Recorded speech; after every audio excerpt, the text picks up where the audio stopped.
Hi, this is Adam from Small Town Machine Shop, and for tonight's Toolbox tour video, we will do this entire machinist box. This has some of my tools I use mostly in the lathe and for some rebuilding, so let's go over it. On the top here is full of R8 end mill holders, from 1/2 inch up to 1.5 inches, I think, all brand new in the tube. When the day comes, when the mill gets repaired, those are for the mill. Okay, start over here. Let me scoot you over. This box, I have my cutoff blades.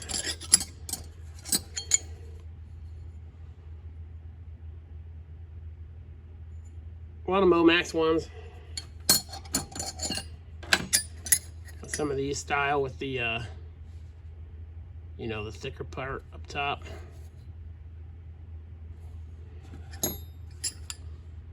That's where I keep those. I got some in holders. I don't have any of those parting tools that go, those carbide ones where you can replace the tips.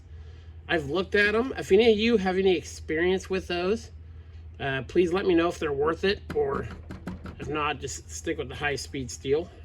But I have no problem with the steel, so that's what I use. And below there, got some stones. These are the stones I use for sharpening my high-speed steel. This is one of those. You can see the coarse difference there. This one is mostly, that's dirty, but this is a really fine one. Like really, really fine. That's the one I use to put the finishing cut on them. These are just two other ones. I don't use these ones much. I use this guy a lot, and I use this guy a lot, because I still use a lot of high-speed steel. So that's where I keep those guys. Next drawer. These are my center drills. A couple countersinks. Mostly big ones, because most of the holes I drill are bigger. So I just use the big ones, less likely to break them off. I do have some small ones. A couple of these came in, those 5 or 6 piece sets.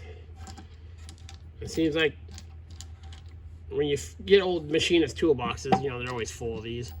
And I prefer the bigger sizes. So I keep those, and of course, when they break, I get rid of them. I have taken them before. See, I just saw one that was broken. Here we go. And when they break a certain way, this one's really broken. I can grind that guy down, and you can make countersink tools with these, just for chamfering a hole.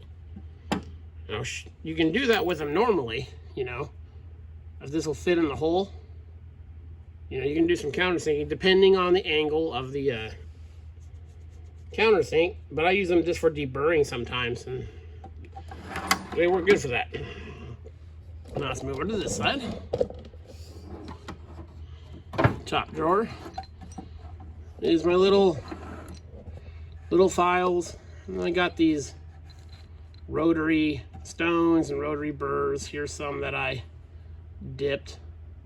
As I mentioned in the last video, I like to keep my carbide and high-speed steel stuff dipped if I don't use it much and the drawer gets moved a lot, because this protects them. Especially when you're like me and you shift the drawers around all the time, then it just keeps everything sharp. Here's my check keys, and there's one for every machine that's on the machines. I don't have a desire to have this heaping full. I look through them, and if I have like 3 of one size, I get rid of them. I don't want to have to dig through like Allen wrenches. I don't want to dig through hundreds of them to find one. I just keep 2 of each size, and that is as far as it needs to go. Okay, now there are 2 bigger drawers here, so let me reposition you. In here, sorry drawer, these are my boring bars. I have a couple that are in holders or that are too large to fit in here. Let's see, I'm a big fan of, I got a bunch of these in a deal. These are coarse carbide, and they're set up for through cooling. It comes out that hole right there. These are stout. I love these things. I got that one. This one that takes that kind of insert. Nice and long. I have a 1.5-inch one set up in a tool holder right now. And you got this guy. Another through cooled one.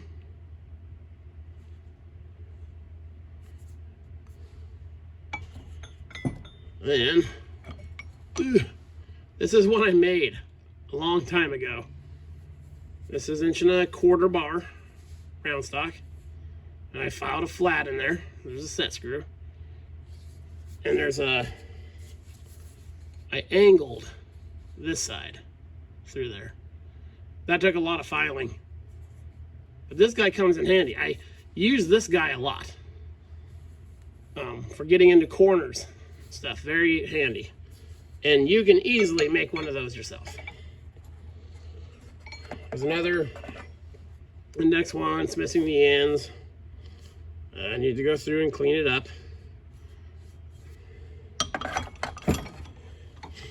You saw me get these in that toolbox. These ones, you put the stock in there, and these, I don't know, it's free. But these thread down and tighten onto this, and that's what holds it. So I haven't used these yet, but they're in there. This is another one I made long ago. So the set screw, filed a hole in it. I'll do some beginner videos on doing stuff like this, because it's, you know, good practice, and you get a tool when you're done.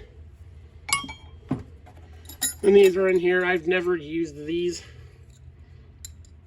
You know, these are the style you'd order from like Sears and stuff like that. But they're in there just because. I used to have a lot of those brazed carbide ones, but I haven't used those in a long time. They always seem to bend, if you know what I mean. So I just use these, and that's been more than adequate. And in the bottom here is I should really swap these two drawers. My spanner wrenches. All different sizes. This is my go-to for hydraulic cylinders. Opens nice and big.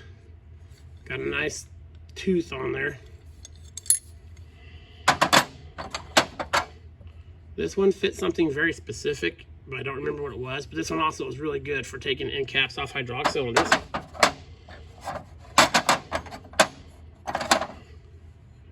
More of these. They're handy to have around.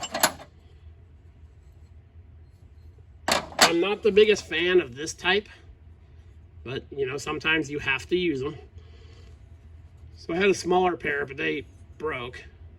This pair is pretty good. And this is a Williams. Nice and stiff, so they don't flop around. So you get yourself one good set of these, and one or two good sized ones of these that are adjustable is really all you need to have. So yeah, that's what I keep in this machinist toolbox. Next week we will do we'll do a whole nother machinist toolbox next week. Shop's almost clean. There will be a shop tour probably Tuesday. And I got some more projects to do this week, which I'll bring you along on. So yeah, this is Adam from Small Town Machine Shop. Please comment, like, and subscribe, and thanks for watching.